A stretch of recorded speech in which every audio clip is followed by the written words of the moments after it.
Our Vedas say, Ano Bhadra Krutmo Yantu Vishwataha. Let noble thoughts come to us from all directions, which is to learn from everyone, from all over. Learning is a lifelong process. It is not one day's or one education degrees fulfillment. It is something that one should continue to learn, because it is said that the one who graduates today and stops learning tomorrow becomes uneducated the day after. The world is changing so fast, and continuous learning is a part of living in the world today. An institution like this, which provides both the para and the apara learnings, the knowledge of the material sciences and that of the world, and also the knowledge of the self, the spiritual knowledge. It's a unique place where both the world and the spiritual world they meet. And not every educational institution can boast of such an opportunity as this. So we continue to learn. We learned Ashtavakra Gita all through the 100 days.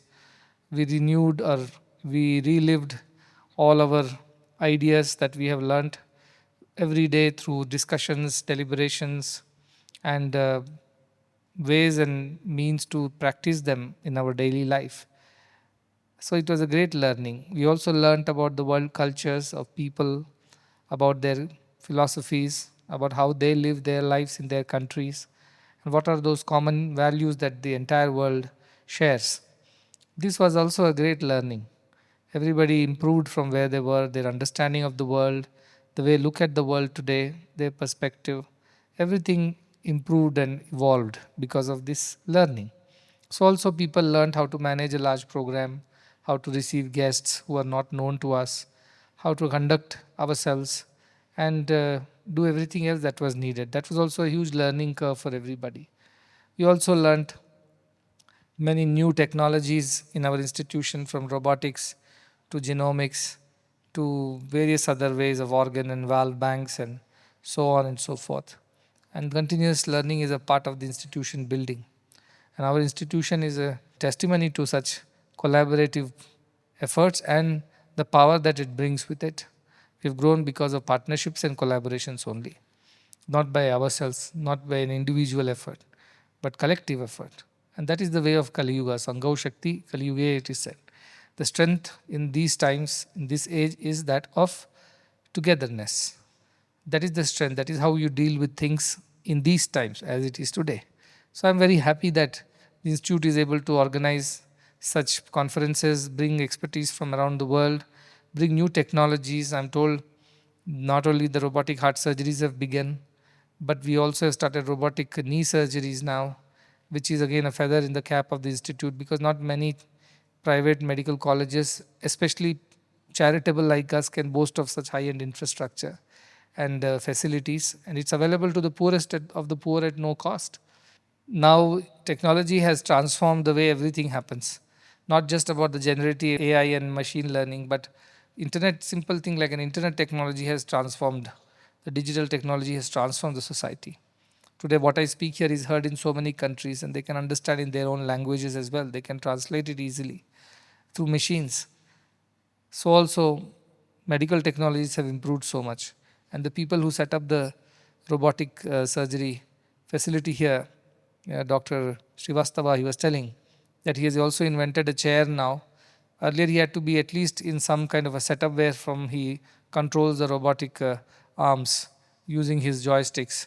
But today he can sit anywhere. Invented a chair on which he can sit, which has all the facilities. He does not even have to be anywhere near the vicinity of a hospital and operation theater. In his drawing room he can sit and actually conduct a surgery thousands of miles away. The only requirement is high-end digital connectivity. And with that he can control the robot thousands of kilometers away and actually conduct a surgery. But these are transformative things. This, I'm sure 10 years ago people couldn't have imagined that such things are possible. But he was telling me that we should set up one in Fiji and try it out from here. From India you sit and operate on children of Fiji. And that also is coming as the next thing. And I'm very proud that this institute is also becoming the very first ever robotic cardiac surgery training institute. It will start giving training programs to the budding surgeons who want to learn those skills. at no cost to them. And what an opportunity for the students of this institute as they grow and reach that stage. They have the latest available to them. And imagine they sit here and conduct a surgery as far as in Nigeria. You don't have to travel all the way, don't have to deal with the visas and the passports and the process of air tickets and travel and time zones and other difficulties. You have a surgery set up there. There are some people out there on the ground zero who have done everything, set it up, and you are the expert. You sit here far, far away, thousands of miles, and you are able to control and conduct a surgery. What a wonderful world that we live in. Of course, there are a lot of problems in this world. The problems are unending. The other day, somebody came and he was very inquisitive, curious. He asked me, what do you think of the world of today? How do you perceive it with so much of global unrest, geopolitics, conflicts, and wars? And everybody is, they further shoring up weapons of mass destructions, started testing their nuclear capabilities. What is happening, and what is your view? This thing looks so very negative and saddening. I said, you should have been born 100 years ago when the two world wars were going on. Then you wouldn't complain about the world that is today. When people did not know whether they'll see another day, another sunrise at all. Everything was uncertain. People were loggerheads. All the big giants of these colonial powers were all fighting with each other. First ever nuclear bomb was dropped, and thousands were just killed in no time. So also the wars and the prisoners of wars and the concentration camps and the colonial misery in the world, the famines, the droughts, the hunger, poverty, and the slavery, flesh trade. What was not there? So, can this world be horrible? Then that is what I was asking. So, you rather not complain, but try to make some sense out of what is happening today. Learn from the past. We have made such silly mistakes, stupid mistakes, idiotic things we have done in the name of whatever religion, in the name of politics, in the name of becoming global powers or dominating the world, in the name of more business and profits. We have done terrible things, but we can learn from them. We don't have to repeat the mistakes. Next generation does not have to make the mistakes afresh to learn from them. They can learn from somebody else's mistakes. So if our ancestors have made mistakes like these, very expensive ones, very costly ones, of actually conducting wars, not one but two, where thousands, millions died. Every minute one young man was dying in Europe is what Narsimurti ji keeps quoting, that statistics during the world wars. And that is the world we have lived in, the partition we have seen. Or in India, genocides around the world we have seen. Vietnam War we have seen. Name it. African conflicts we have seen. Mass murders and genocides we have seen. What have we not seen as a world in last 100 years? We have seen everything and more. We should learn from the mistakes that we have made to create a better world. At the same time, the world has improved so much. In 100 years, so many diseases have been conquered. Medical technologies or medical procedures have advanced far and beyond. Today we can bravely fight any disease. We have the means to do it. So also computers and digital technology. And today with generative AI, how far we have come. Our transportation. We have visited moon and come back. We have gone to other planets. We sent missions to Mars. We are exploring the space. And connectivity on the earth. Today everybody travels. Today America feels like going to Bangalore and returning. Flights are so many, frequent flights, direct flights. These were not the things of the past. They were not there in the past. Even to go to home from Puttaparthi to Chhattisgarh, I had to change 3 trains and then a bus. After that, 36 or 40 hours of arduous long journeys, we would reach half the country. If I had to go another half further up to Delhi or something, life would have been miserable. And to Northeast, forget it. Today, it's connected by airports. Flights are there everywhere. Train connectivity is there. Roads are there. So much has improved. Sanitation, water, education, digital inclusivity. What has not happened in the last 100 years? Most powerful 100 years of our human race. But yet, there are lessons to be learned because we forget it very quickly, all the damage that we do. And the next generation read us everything, all the mistakes of the past. That is something that this generation needs to be careful about. And that is why good education, which teaches you humanity about science and technology and human progress in terms of economy and prosperity, which is material, spiritual depth, spiritual understanding, that education is the key to our true success. That is why I'm so particular that every child is in school, and not just any school, the schools that teach both the kind of education, the material and the spiritual. Because only material education will make Frankensteins out of us, and we will destroy ourselves. But spiritual education will create sages, and those are the ones who can transform the world. And that is why education is important and learning is important.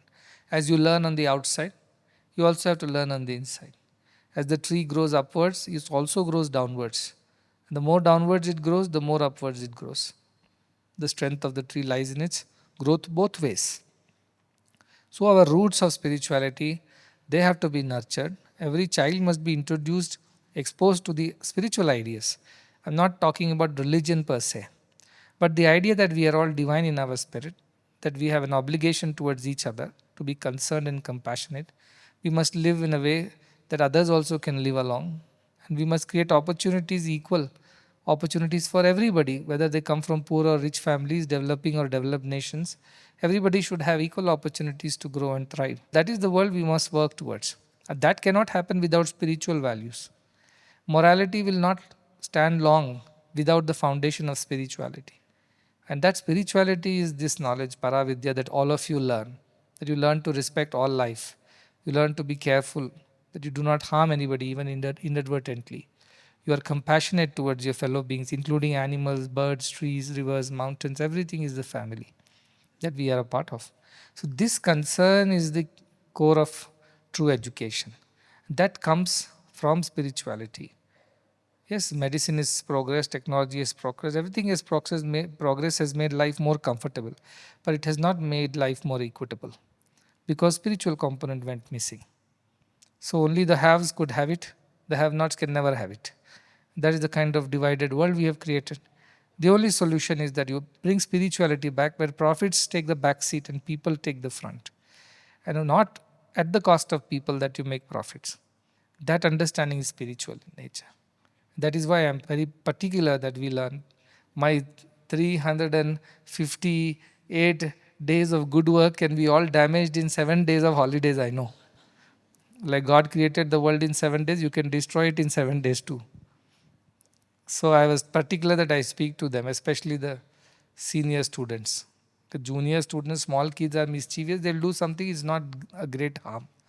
But these big ones have to maintain their whatever they have learnt here wherever they go.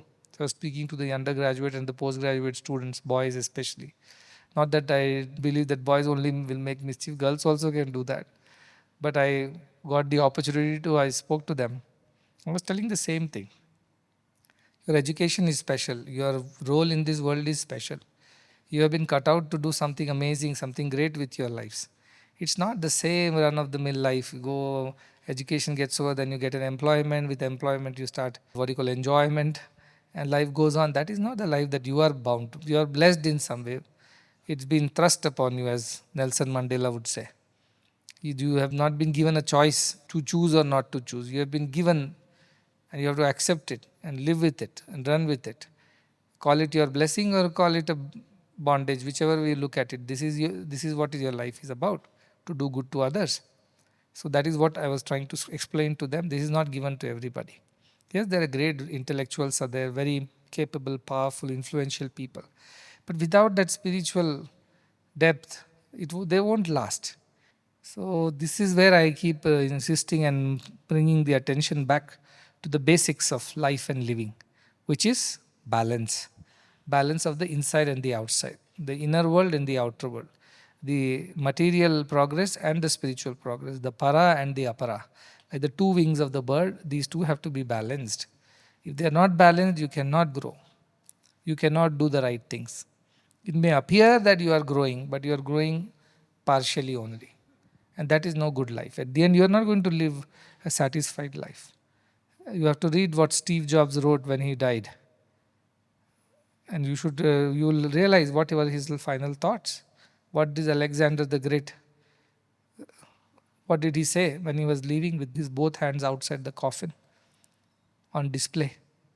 That is when we people know, but we conveniently forget that part and we only remember the previous ones. Oh, he made big money, he was so powerful and famous, and he's there in all history books. No, but their ends were terrible. And I always say, your end is the true measure of how you have lived your life. How you die is the real indicator of how you have lived your life.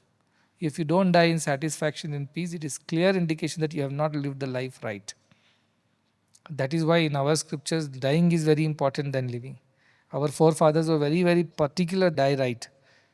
If they don't die right, then they will, as we know, they'll be born again in worser yonis, worser births, worser bodies, worser species, and then they have to struggle all the way again. So they were very particular. They die without any debts, without any remorse and regrets, without any what you call pending things. Everything is cleared and completed. Bhagwan used to tell when his father, Peddavenkam Raju, was about to die, he had this premonition that in a few days he was going to pass away. So he came to Bhagwan when he was living in the mandir, not with the family. And he brought sacks of rice, coconuts, some oil, and a bag of coins.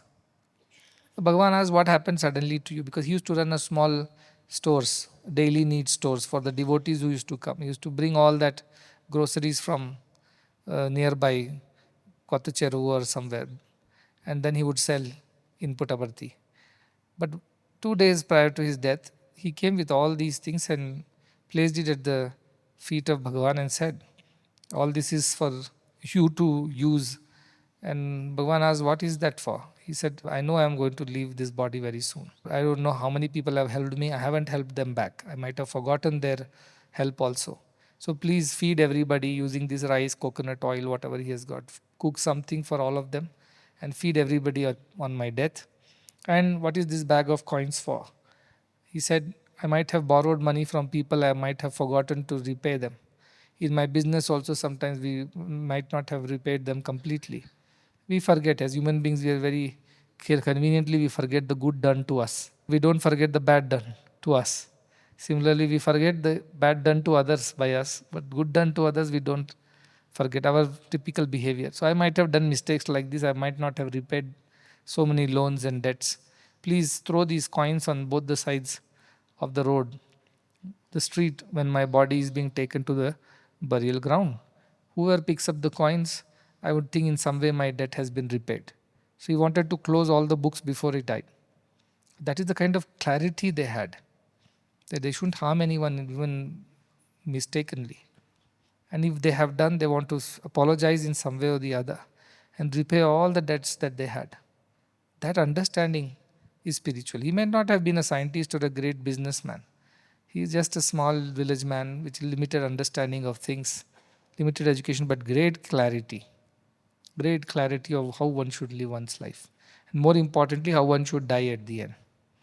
That is what is beautiful about spirituality.